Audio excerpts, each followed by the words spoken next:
Hello, this is Freethought Forum, a program by the Atheist Society of Knoxville and the Rationalists of East Tennessee. I'm Ben Snyder. And I'm John Clark. And we want you to know that if you don't believe in God, you are not alone. Right here in East Tennessee, you can find free-thinking atheists and agnostics. This is a show for them and people curious about living a life free of supernatural beliefs. This is a call-in show, however we have only one phone line. So if you can't get through, we invite you to tweet us your questions at FFTV Knox. The Rationalists of East Tennessee monthly activities on the first and third Sunday mornings are usually lectures with lively roundtable discussion. The second Sunday is book club. The fourth Sunday is a reflections gathering, which is a potluck afternoon at a member's home. The Atheist Society of Knoxville is a fun meetup, often at a bar or local eatery. Tonight's meetup is at Barley's Tap Room and Pizzeria for happy hour after the show for food, drink, and conversation. And on Friday, we will meet for happy hour at the Beard and Beer Market. To find us at either of these locations, look for the silver-jacketed copy of The God Delusion standing upright on the table. Today is October the 16th, 2012. And today we're going to be talking about Unpacking Atheism, a program by Simulcast, hosted by Incast Simulcast, and a product of William Lane Craig's Apologetics. We have one bit of news for us. Here locally at Cookeville, Tennessee, the commission is going to vote on allowing In God We Trust on the local courthouse. I don't have a great deal of information on that, as that appears to be all I could find, but just keep that in mind. Yeah, in mind, and remember church-state separation, and you can kind of see based on the location.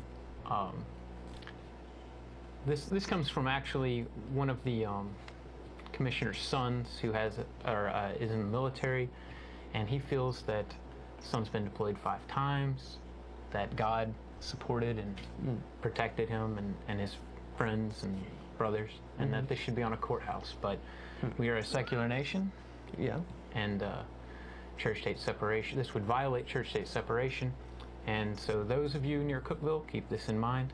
And on to our subject. All right. Immediately. So, on Sunday evening from 7 p.m. to 9 p.m. At the St. Paul United Methodist Church, there was a simulcast event put forward by Incast Events called Unpacking Atheism. It was hosted by Christian author and apologist Lee Strobel and Christian apologist Mark Mittleberg. And the event was, the goal of the event was to discuss the rise of atheism and non-belief in America. Now, this came by specifically, something that comes up all the time lately is the Pew Forum's recent poll. Right. It seems to be what spawned or sparked the idea for them to do this.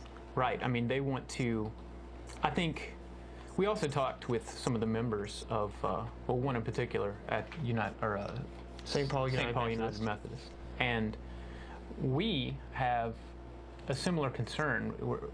We're interested in the rise of the non-affiliated belief population in this country.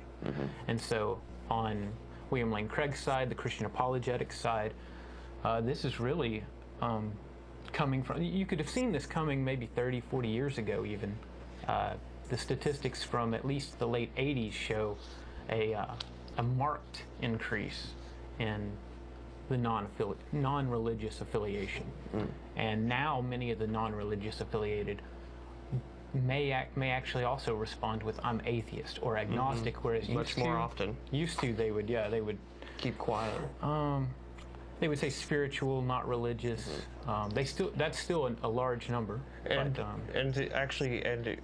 some other interesting facts about the survey is that they found that 1 in 4 people under 30 are identify as non-religious. Right, where 1 in 5 nationally, I think, or across the whole spectrum of age, identify. So this younger crowd is huge by comparison. Right, and it's also interesting because they say there's an article that was, I believe it was in the Knox Sentinel, in their religious section, the faith and family section, which talked about how it's going to be much harder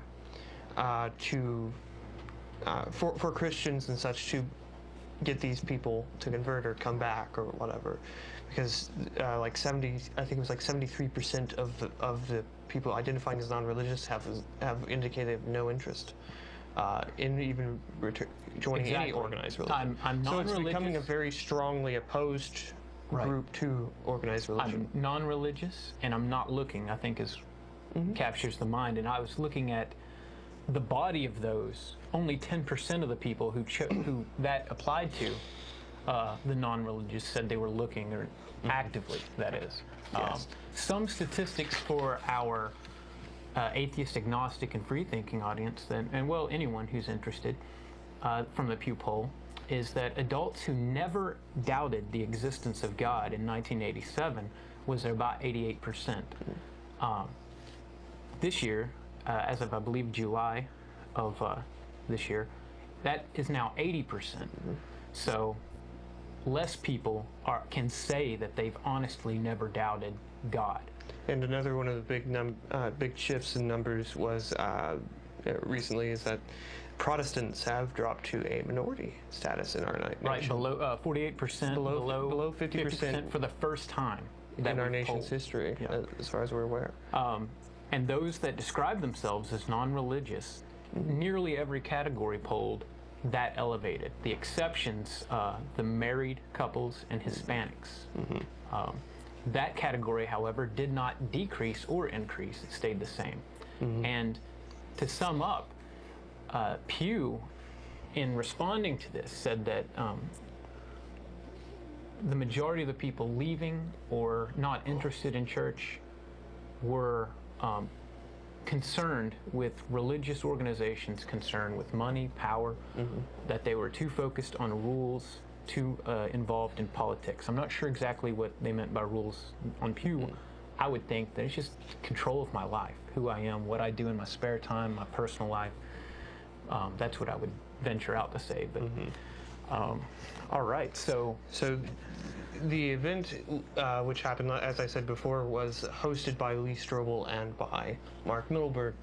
They also had on, in a very much fashion of an interview, three people. They had William Lane Craig, Dr. William Lane Craig is the proper title, who is one of the leading Christian apologists of our time. As Lee Strobel has described him, he is perhaps the top defender of the Christian faith today. The other two people were Randall Niles, who's they describe. We have actually handouts that they had for us. He's described as the stereotypical skeptic, critic, and cynic of all things religious, which I found interesting because in his talk, he described himself as very hedonistic and very materialistic, and most of the atheists I know are not all that hedonistic. That sounded. So I found that a little like. It stunk a little funny to me. I mostly thought he was genuine, as did the other Dr. Holly, the third person, Doctor. Yes. But I that stunk a little when he said that. Like, what do you mean? And yeah. as we reach it, we're going to try to go through this chronologically. But as we reach his testimony and her testimony regarding their conversion from atheism to Christianity, we'll get into that a little bit deeper. We got some good notes. We were good students this weekend. Well, you have very good notes. I rarely took any. I'm not fast at writing. Yeah, so. I'm fast, but I can't read it afterwards. Is the problem. But I guess. Let's just sample down in order from how they... But before we do, we would like to remind our callers, or our viewers, I should say, we'd like you to be callers, that this is a call-in show, and we would love to have you call in at the number below, talk with us, ask us questions, whether about our topic or about something else entirely. Right, and that's 865-215-2288. Now, this starts out, Lee Strobel's up there, and they each do their introductions, but he states this concern of the pew poll, which we've spoken about, and he's written a book, The Case for Christ, which he, in it, he attempts to prove that Jesus was resurrected, and that Christianity is essentially true, the one true religion. He opens up, and he made a case against blind faith, and I want to say, we've got a topic up here. It says, atheism, is it logical? This entire production, with the exception of maybe William Lane Craig's opening, it didn't have anything to do with faith for the most part, as we typically define it on the show, which would be blind faith, the absence of evidence. And Lee Strobel went in and he clarified this, that they want to talk about, is it reasonable or logical to have an atheistic view, or well, I think they left it at that. And is it reasonable to be a Christian, considering philosophical arguments? I didn't really pick up much else from that. Did you gather anything from his opening? I don't think so. Okay, I think that was the main portion of it. And then he introduced Mark Mittleberg, and who also made a case against blind faith. And I thought I was caught off guard by this, and I was pretty interested. I haven't read their books. Well, you've read. I've not read Mark I've gotten to thumb through Mark Mittleberg's, and I've read part of Strobel's when it was available at a friend's home, or actually my parents' home, actually. But it didn't quite catch me off guard, because I've been aware for quite a while now that the word faith has multiple definitions, depending on who you talk to. And for most Christians, it doesn't mean just believing. And it's important to distinguish when you're talking to anyone. And which is another good point that they made about language terminology. I think every single one of them, except for William Craig. We'll get to the why, by the way. Well, I think honestly it may have been because while these guys skipped through pretty quickly and got to William Lane Craig, he spoke before everyone else, and then afterwards he was kind of a silent body, I thought. But so William Lane Craig, he starts out and he tells us about his own personal testimony, and we have a call, so we're going to jump straight to that. All right. Hello, caller. Hello. Hi. My name is Chuck. How are you? Was that Kenneth? Oh no. Okay. I guess we lost him. All right, caller. If you're still, I think I heard Kenneth. Just go ahead and give us a call back, and we'll get you back in here as quickly as possible. Yes. All right? Sorry for whatever trouble you may have had. Yeah. All right. So William Lane Craig. All right. Yeah, he comes in and he gives a testimony about how he came to Christianity, non-religious home. He goes on to say it was a non-religious school and really community. I thought that he was leaning towards that. Yes. So he made it sound like. But he seemed to have an issue coming. I mean, he had this pragmatic view of life, but he had trouble with hope, maybe, or optimism. I'm not really sure what he meant. What it was, he seemed to, if I'm correct, I believe he was speaking about how he realized everything's going to die and humanity's going to wind up dying, in the long run, and that he's like, well, what's the point? So basically, he based it all on what the long-term, the very far long-term results are going to be, and said, well, why should I enjoy life? I didn't hear this, but did you hear him attempt to rationalize it without a God in a positive way? No, it sounded like, I think he was in high school at the time. Yeah, so he was younger. And he was struggling and may not have thought of maybe a way. At that time, I was fairly religious. I did have, I jumped between positive and negative at the time myself. When I was religious, I had that a lot too. Yeah, it was just back and forth. But to William Lane Craig, he had that in his own words, annoying happy Christian in one of his classes. I believe he called her Sandy. I don't know if that's her real name, but and he's like, hey, what's the deal? Why are you so happy all the time? And she responds with, I have Christ in my heart. I mean, I think I've uttered those words before, and I remember that idea. And he was interested. I can't say that he was super interested, it didn't seem, but then he went to read the Bible. Well, he did make it sound like he was interested, in finding out. Well, is there anything to this? And such. Right.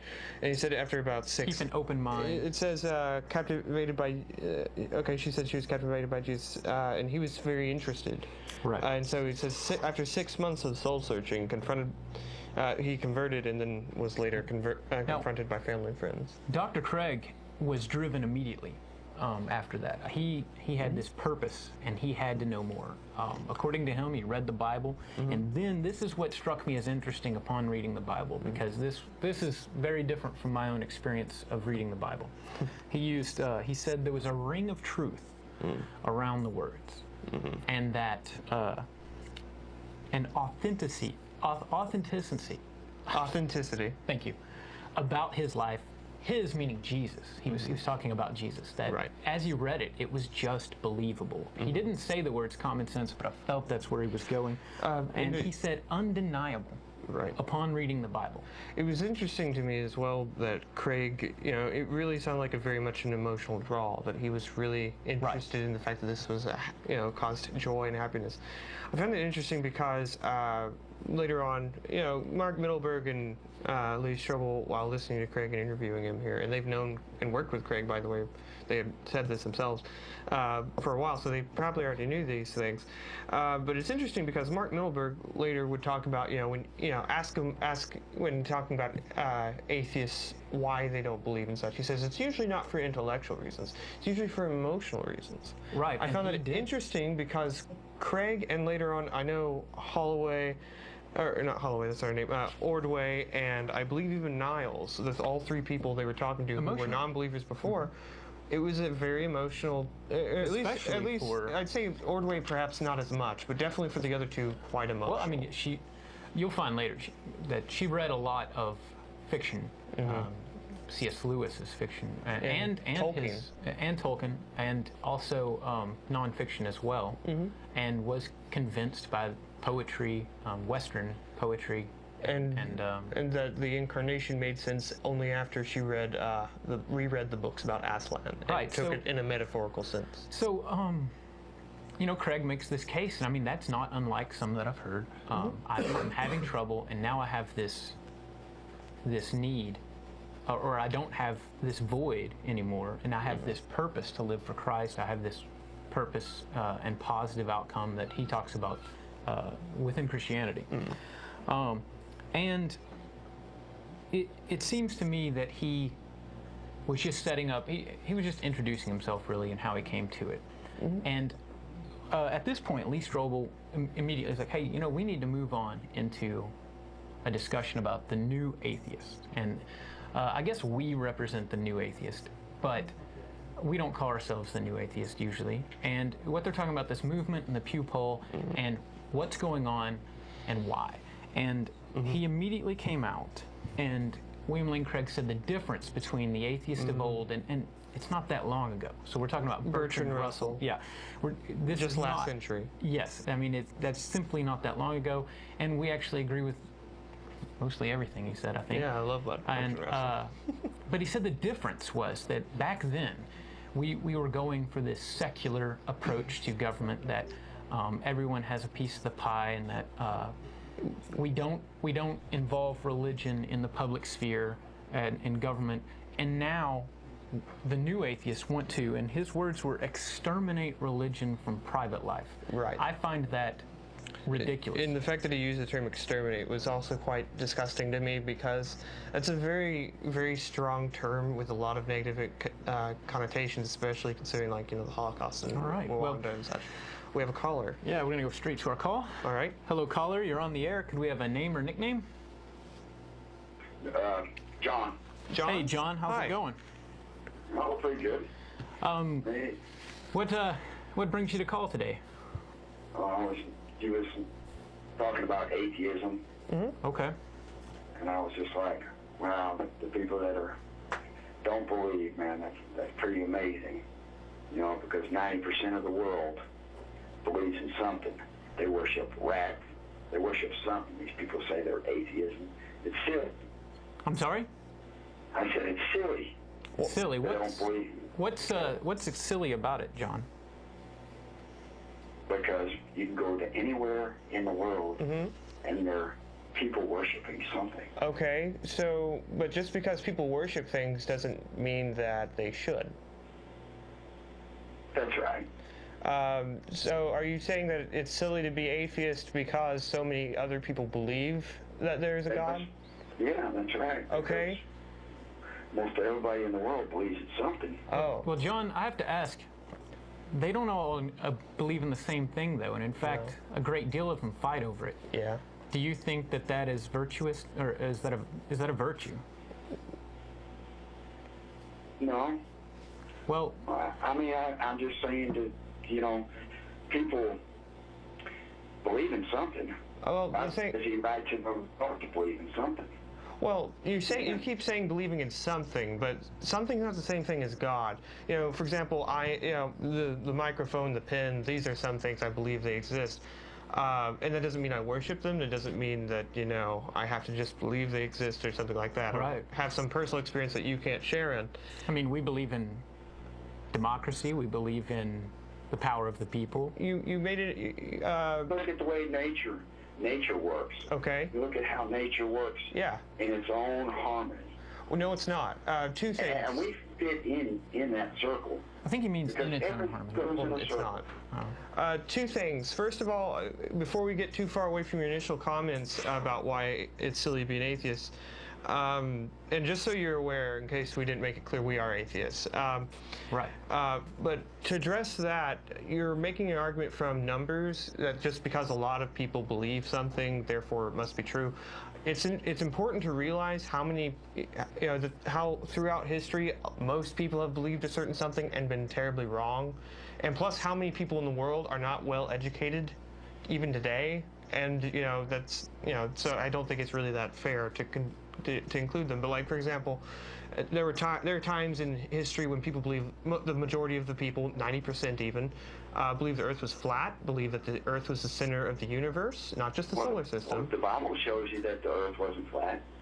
No, actually, that's not clear. It doesn't actually state anything about that. It wasn't an interest, I think, of the biblical authors to discuss that subject. Well, the book, in 22 to 40:22. I believe it says the Earth is round. Well, the thing is, but round is different. You can stand at the top of a mountain or a high place and see that it's curving, but that's not the same as saying it's a sphere. And most of the people at that time period did not believe that it was. That's right on. I mean, the language of the original scriptures did not include round like a ball. Right. It was more round like a plate, maybe, if that. But my point. So, is geocentricity. Yeah, I mean, I guess that's my immediate objection to that. I would also point out that it does seem, since you are bringing up what the Bible seems to think about how the world works and how the universe works, there is a story in Joshua where it says God stopped the moving through the sky. That's from a geocentric perspective. And what that is, in case you're unaware, is that it's the belief that the Earth is not moving, but that the sun moves around us. Right. And which has been proven wrong, much to the church's chagrin. The church fought this hard because of the story in Joshua. They fought it hard because it proved it wrong. It proved that the sun wasn't moving to be stopped in the sky, and instead that the Earth is actually moving, and that story can't be true. Well, especially the way it's worded. If you don't mind, let me push this conversation forward slightly. Scientists also proved that, that the stars are 10 degrees out of place. What do you mean 10 degrees out of place? Actually, I don't know that I've ever heard anything about that. They were actually proved that the sun were 10 degrees out of place because of the fact that... Actually, I have to say that's not so. Joshua stopped time. Oh, no. When God... No. Let me say this. For one thing, we have someone who's actually very avid astronomer who's interested in astronomy, who's telling us no. Also, that's not. I've not seen anywhere that's been published in, as being a scientific fact. If you have somewhere, we can go look that up later. That'd be great. Do you know where that comes from? Well, I'd have to get back with you on that. Okay, well, that's fine. Well, John, we appreciate you bringing up that you're right, that 90% of the world appears to believe in something, and you've pointed out that the Bible says things about how the universe works, and clearly there's more than one way to look at that. So I have to ask, why don't all the religious people agree then? Why hasn't God revealed to each and every single one of us the nature of the universe in such a way that we don't fight about it?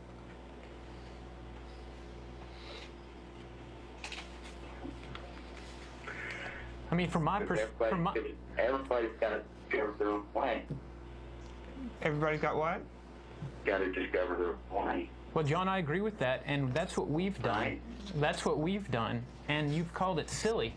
And But there is only one way. One way to what? you're, Heaven. yeah. To what? I said there is only one way to heaven. To heaven? I don't know that heaven exists. How do you know that heaven exists? You got to have faith. What does that mean? Would you mind I defining? mean, you got to believe in what's not there. What? Wait. So you're telling me that I have to believe in what's not there? Right. That sounds to me, okay, it sounds to me you're telling, All faith.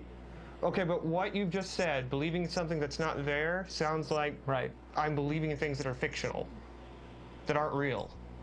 Why would I do that? Or that I can't know are real. Right. I mean, But God's real. Okay, how do you know? yeah.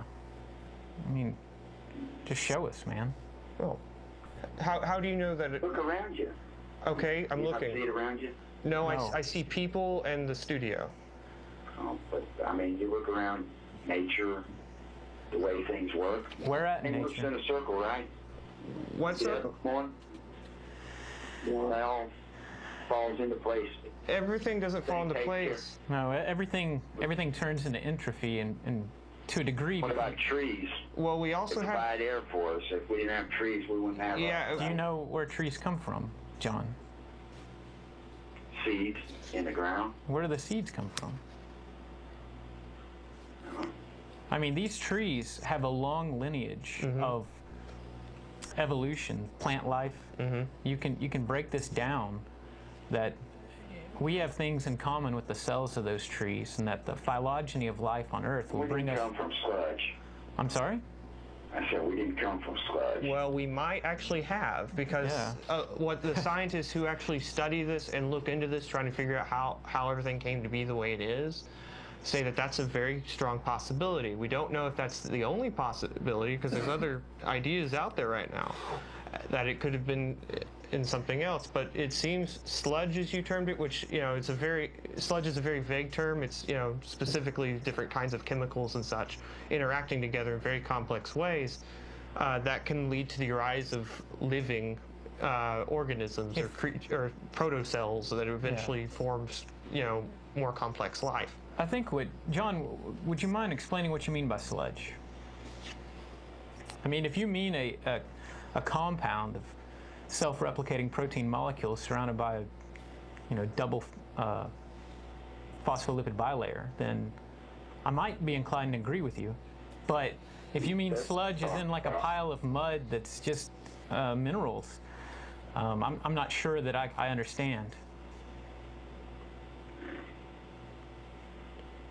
But you're saying that tree represents something amazing, at least, and I'll admit to that, it's pretty cool. But I don't see the hand of God in the tree. What I see is selection mechanisms over millions and billions of years, in fact, that have come to select an organism that can breathe CO2 and distribute O2, that can. So how come we got 46 chromosomes? Monkey got 45. Oh, actually, they don't have 45. They actually have 48, and we actually know why there's a difference. Chromosome 2 has been fused. Right. There's a pair of chromosomes in the human genome that have fused together, and that when you take them apart, they actually match up with the two that we're missing from, or that we have different from the other primates. So we actually know where those are. They are still within us. They're just fused. This has been Either they're one or if they're together, they're one. They're not two. Well, I agree, but that's the point, is that that's a large part of the reason why we are now different from them. Very different. We're much more different than we used to be. Right. Because we had that happen at some point in our history, is that those two fused. and so that's the explanation for why I can we offer have a different number. I can offer, if you'd like, a slightly more in-depth explanation. Would you like that? I mean, when chromosomes split, they do so, there's a centromere that's located between them, and this allows for the physiological function of splitting of this chromosome. I don't know how that works. I'll just be honest with you right now. But within chromosome 2 of humans, we have the vestigial remains of a second centromere. This is indicative of where once there were 2 sets of chromosomes, we now have 1. Mm-hmm. And it's quite compelling evidence, especially when you match the fossils of human beings to that of other apes.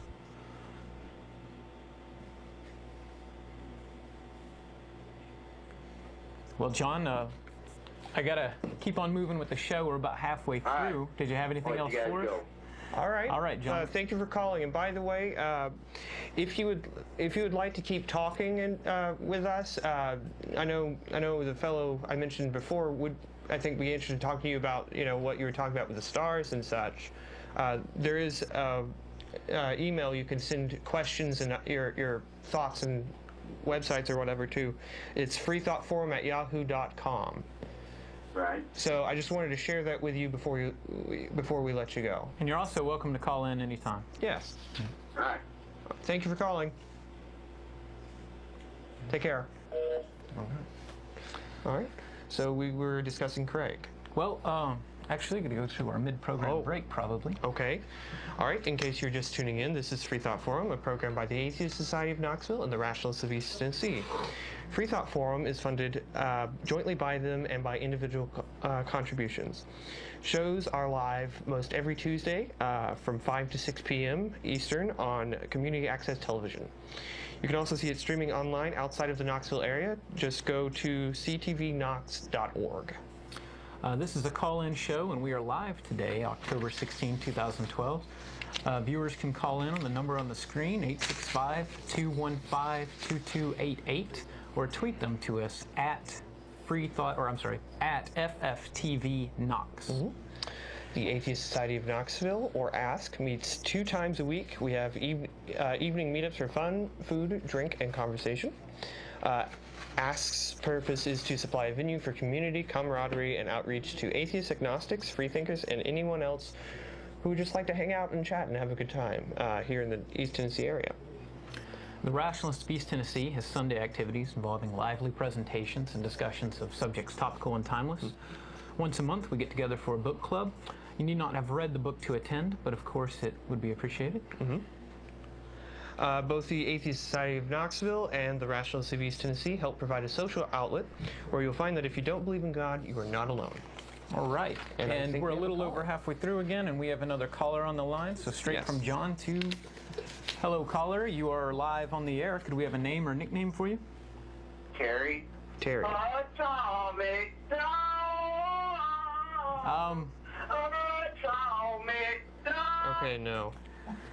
Sorry, but this is not somewhere you just call in and be absurd. We would like to have conversations with people. Yeah. If you'd like to call back and have a conversation, please. All right. Well, we'll move on. We're burning through the show pretty quickly, so we want to pick up where we left off. But we want to remind you really quickly that this program by William Lane Craig, the Unpacking Atheism, the purpose was to let Christians know what's going on within their ranks, or not just Christians, but in the religious ranks. Why are atheists gaining popularity? Why are churches losing members? On this, all sides agree. These things are happening, and so William Lane Craig was supposed to regurgitate what it means to be an atheist and the arguments for not believing or disbelieving in God. And what we want to show you is our initial reaction, which was that he did a very poor job. He immediately went, and he very much avoided it. He did avoid it, but he gave at least, I've got 3 reasons. The first of which, he said that we are trying to exterminate, this you may have recalled, exterminate personal belief, and this is simply not true. We might criticize personal belief, But to say that you can't have a personal belief, that is something that we are all avidly against. We want everyone to have a personal belief. I wouldn't even consider that to be a reason. Like, that's not really even giving a reason why we're atheists. That's just, you know, That's true. He's claiming that that's what we want to do as atheists. But essentially, it looks like we've got another caller, but right before we answer this call, essentially what we have is the poisoning of the well scenario. He's introducing us as people you don't want to meet. Yes. And I think on that, we've got to call him on it, and he should respond to this. But we're going to go to our next caller. Hello, caller. You're live. Could we have a name or nickname for you? I'm John. I'm not the same. I'm a different John. Okay. Well, John, I'm John as well. So now that all the callers at home are nice and confused, would you mind telling us what you called about today? Yeah, Colin. I just wanted to know like a little bit about your. I'm not an atheist. I'm not a. I wouldn't say I'm like a devout Christian or anything else like that. I just want to know like how you guys were like brought up. Like, were you brought up Christian, or like, you know, were you brought up to be an atheist? And if so, if not, if you weren't brought up as an atheist, you know, what made you guys realize, you know, your beliefs had changed or whatever? Okay. And well, why don't you let us go ahead and answer that first bit? all right. Would that be all right? All right. And we can answer other questions if you have them. You want to go ahead, John? Sure. Ben and I are both raised fairly religious. Me personally, initially I went to church in my grandfather's church where he was a minister. Probably late in my, I don't know, I was probably 8 or 9 where I did get saved, but also the family kind of laid off and didn't go as much, and so I found that I was going on my own. But that remained true till late in my teens when I went to a university up north. You may know about it. Well, not up north, but north of here. The University of the Cumberlands is what it's known as now. It's Cumberland College, a private Christian school. And right before going there, actually, that was when I was questioning. I'm going to go ahead and let Ben tell you a little about his upbringing. Okay. I was raised by my parents in the Christian religion, or at least one form of it, I guess you should say.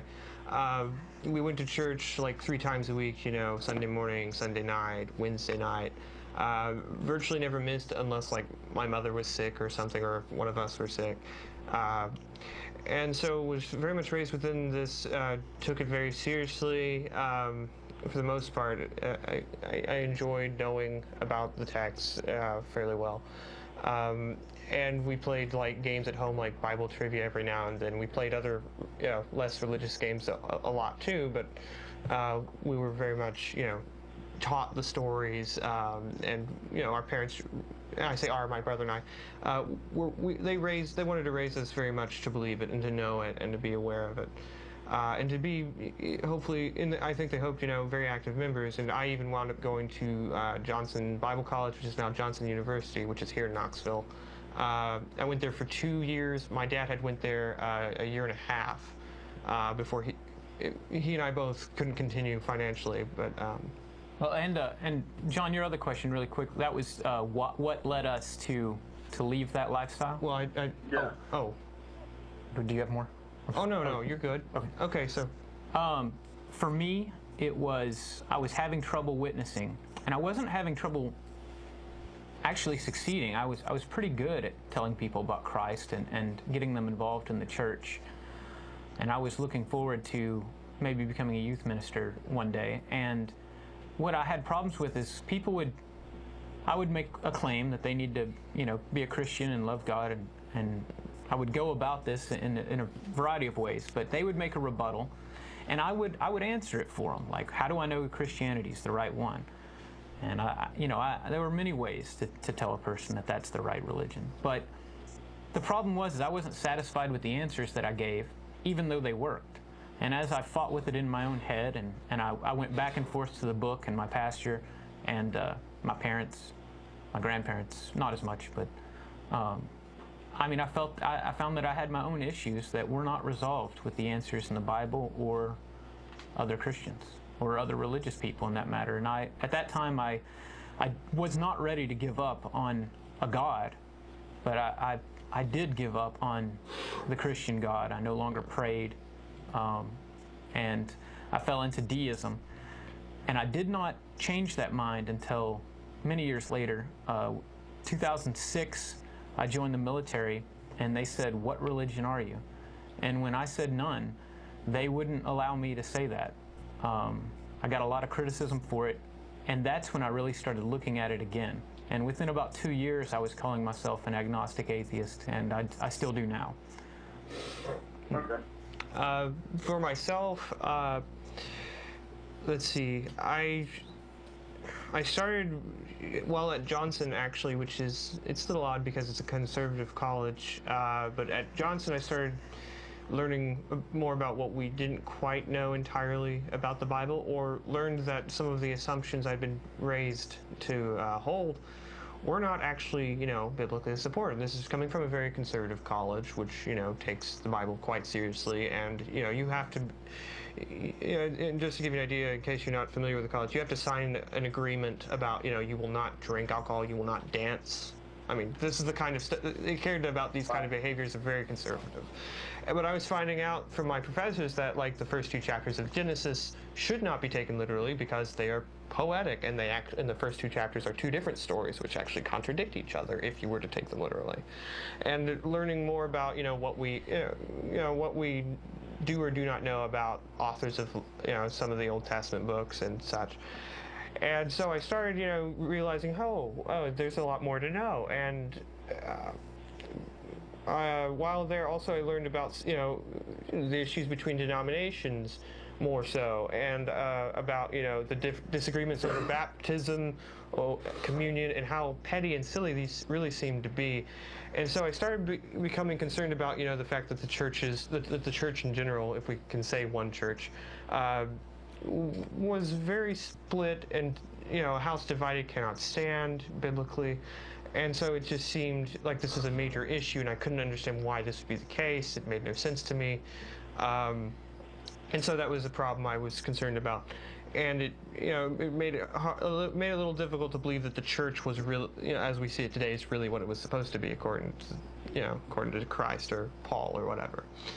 Well, I started having trouble believing after I started talking with a particular atheist woman who had actually taken me in after certain circumstances, had made me homeless. She took me in because she thought I was a very nice young man, and wanted to see me be able to continue going to college, keep my job, and not be in trouble. And so after a couple months of living with her on a couch in her basement, I asked her, why is it you don't believe? Because it's bothered me. This is she's a very nice lady. I did not expect an atheist to be taking me in. And I wanted to know, why is it you don't believe? Because I really wanted to save her from hell, because hell was always a very real and frightening thing to me, and terrible thing. And she started pointing out a lot of the moral issues she took with the God of the Bible, particularly in the Old Testament.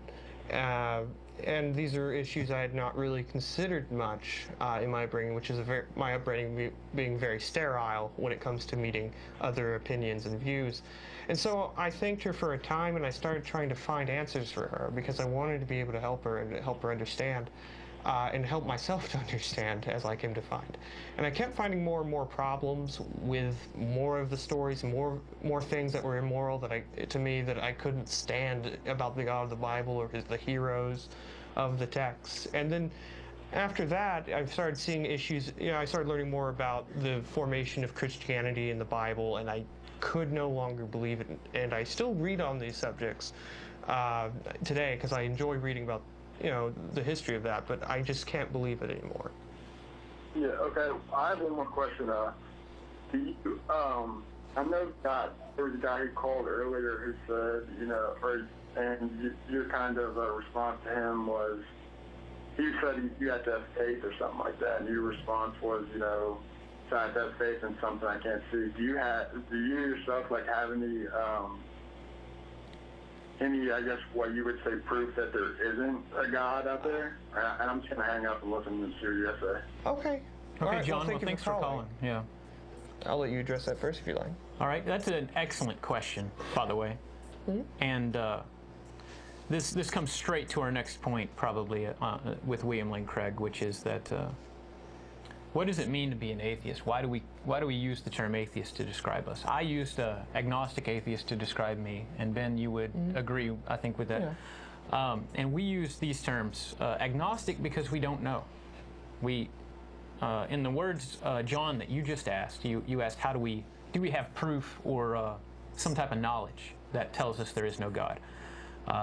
I'm going to say no.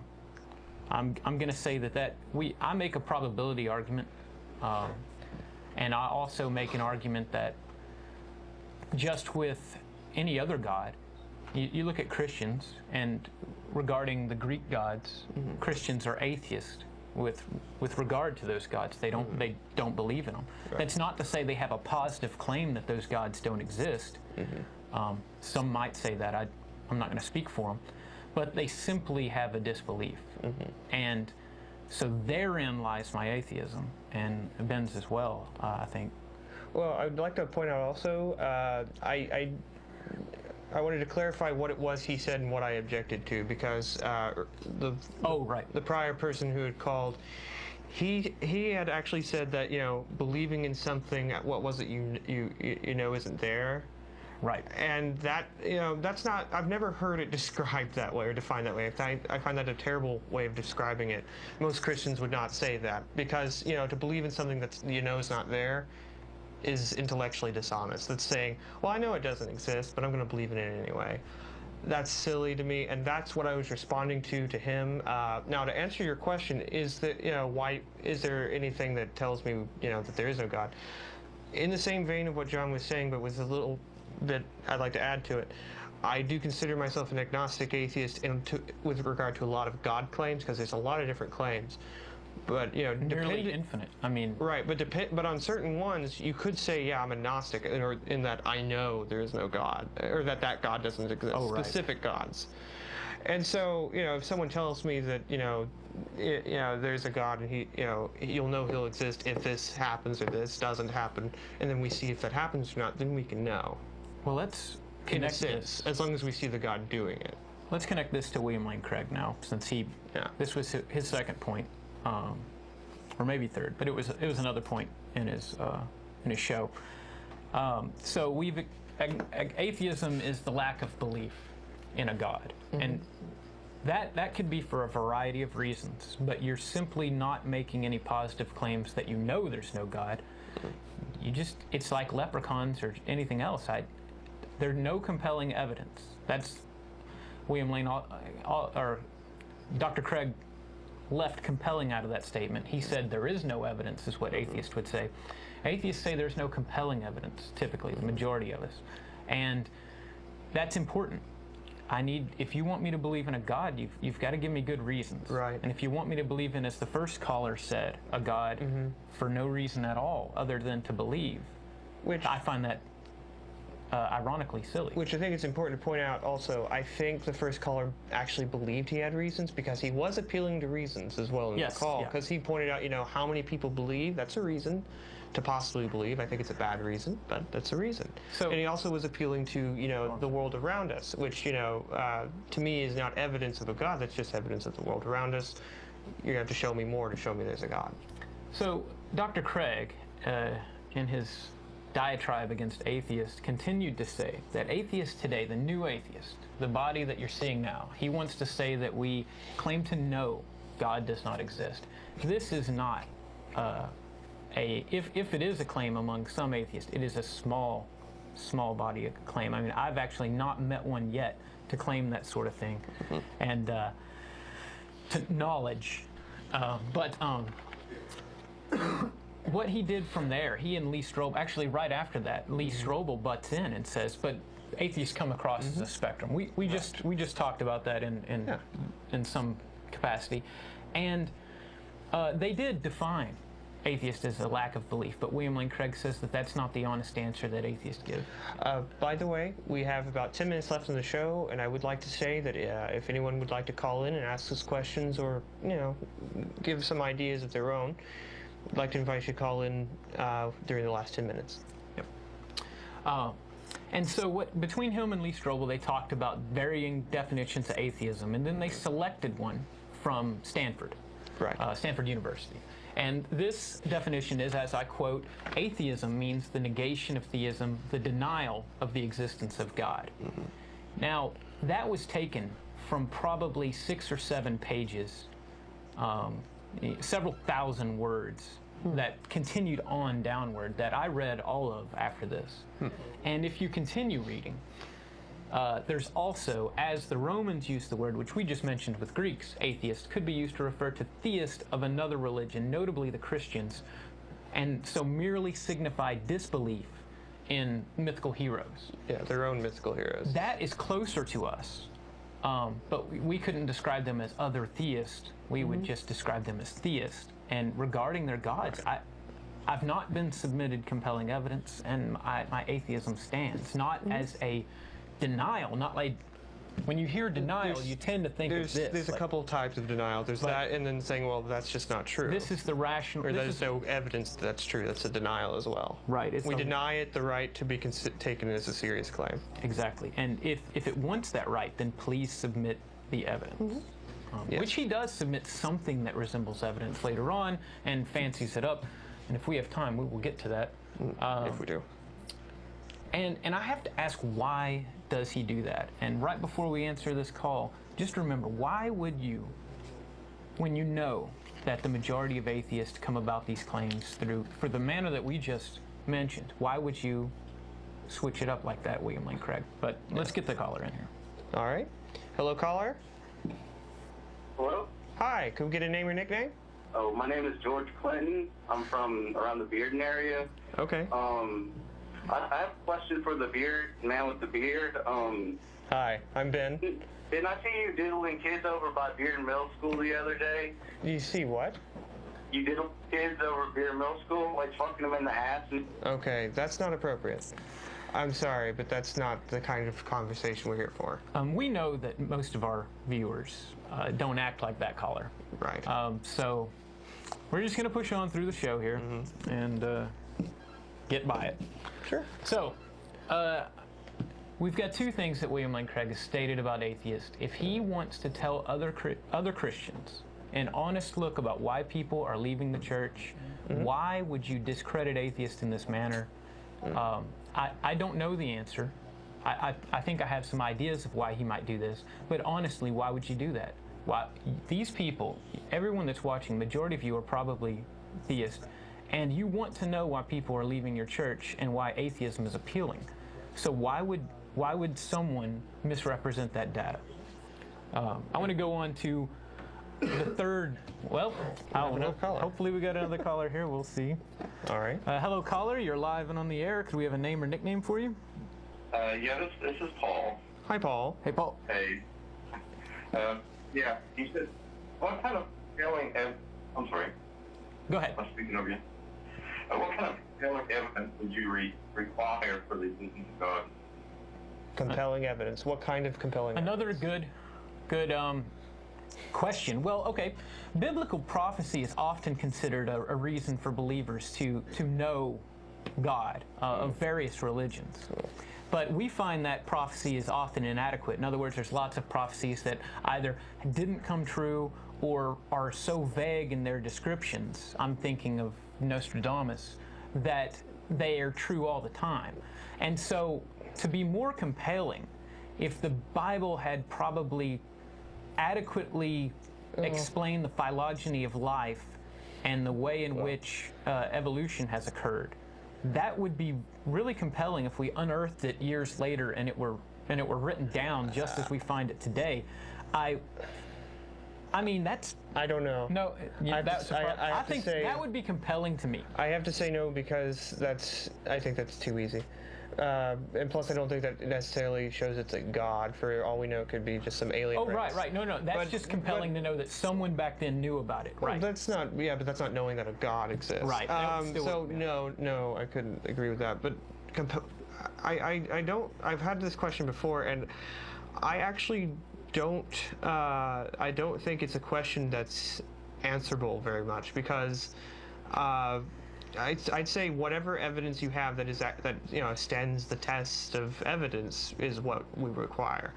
There's no specific thing I can tell you because I don't even know what God is, because I don't think it's real, and I think it's just a figment of people's imaginations, or in general. I'm not saying people are personally like, oh, I'm going to make up a God. I'm just saying that I think it's a collective imaginative thing that has developed over the centuries, and there's so many different people who say so many different things and disagree over it that you just have to show me what it is as best you can, and then let us let the cards lie. Try to get through that and see if there is something there. So I don't think I could tell you what to show me. And I got to agree with Ben now that he put it that way. Having had seen that this clay tablet would give this excellent description of the phylogeny of species, I would then have to wonder how that knowledge was come about, and it certainly doesn't on its own point at a God, but it would be a starting place for me to investigate those tablets for sure. So what do you? How does that sound, Paul? No, that's kind of what I figured. So it makes me wonder. I mean, you pretty much question no matter what evidence would be posed, you would question it. Yeah, I would question it as much as I question anything, and we'd be fair to it if that's if you're concerned about us being fair to it. Well, of course we'd be fair to it, and if it were shown to be, well, yeah, there's clearly a God, then yeah. Well, Paul, it would still probably provoke more questions, though. We're approaching about 3 minutes out. Did you have another? Yeah. I'm sorry to rush you. No. I was just curious. I know we didn't have time to get into more of a dialogue. I was just curious. Well, stay on the line for just a second. We have time for like one more question, though, if you'd like, or anything. Well, I've heard strong evidence for God that I would be compelling, but I think other proof it may not be compelling. So that's why I was wondering. And that's not really a question. I think it would take too much dialogue. We'll just have to talk. Okay. I'll come to the group. We'll call him. Okay, right. That sounds good. We appreciate it, Paul. Okay. Thank you, Paul. Okay. Bye. Take care. Interesting questions there. I love those. And it really makes you think. How do you come to the conclusions that we come about anything? And when you follow that train of thought, some of you at home may have been thinking, well, how do you, if you wouldn't believe something that staggering that I mentioned, well, I mean, I'd believe the knowledge came from somewhere, but then there are more questions, as Ben pointed out, that you have to ask. Does it point in the direction of a God? That's a tough one. Right. Unfortunately, we won't be getting to that today. We're going to try to push this show some more in the future, and I want, because William Lane Craig, just to let you know, talked about the Kalam cosmological argument, which a lot of you are probably interested in if you saw the show, or if you're looking for arguments for against God that have been actually exerted by scholars and whatnot. And on that note, think about the two topics that I mentioned on Dr. Craig. If he's misinforming other Christians about atheists, is that helping you know why people are leaving your church and why atheism is appealing? Or even how to deal with atheists, or how to deal with loved ones who become atheists if you're receiving poor information. That is a good point, and poor information is what he's giving. And if you were to call into the show, if you saw that debate, we're going to do more shows. And if you call into the show, you're going to find unequivocally that you are going to be on the low end of the arms race. I mean, we've got intellectual we got those first two ones beat immediately because they're attacking the person and not the issue. All right, before we start closing, I did want to mention something. We got a tweet that suggested put the Constitution on churches, especially the part where the Constitution is the supreme law of the land. So I'm not sure how to think about that, but we've got to start closing. It is time to start wrapping things up. Get out your pen and paper. This has been Freethought Forum, a program by the Atheist Society of Knoxville and the Rationalists of East Tennessee. Please send us feedback. Leave us voicemail at 865. This isn't the right number. 215-2288. Or email us at freethoughtforum@yahoo.com. Use the email. I may have messed that number up. Yeah. You can see this show on Tuesdays from 5 to 6 p.m. Eastern Time on this Knoxville station at 2200 Greenwick Mean Time at ctvknox.org. We'd like to send our thanks to Sam, Jonas, and Paul.